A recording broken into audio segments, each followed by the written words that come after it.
Hi, my name is Khilan Haria. I'm an SPP product at Razorpay. In my current role, I lead product for a payments business. I've been in the fintech industry for the last 4 or 5 years. We've been using this Peoplebox for the last 15 odd months. We've been solving three specific problems with Peoplebox. OKR planning. We've had the culture of OKRs and goals for the last 5-6 years at Razorpay. And to scale this culture as the organization has scaled, we wanted to move out of Google Sheets into a robust OKR tool. And we've used several tools before kind of zeroing on Peoplebox. And so we use it for OKR planning, OKR execution, and monthly reviews all inside the tool.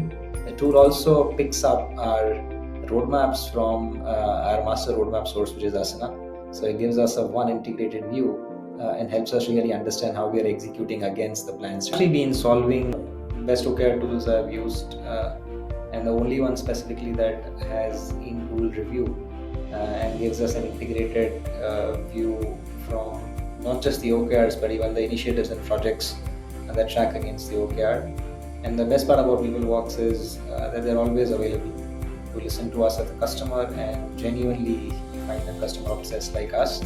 And it gives us the comfort that our problems, if at all we run into any challenges or our future needs, will be well taken care of. I think you should definitely go ahead with Peoplebox.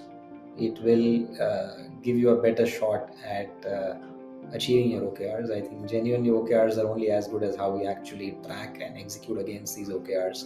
So what I think, in summary, Peoplebox will increase the chance you have against winning these OKRs.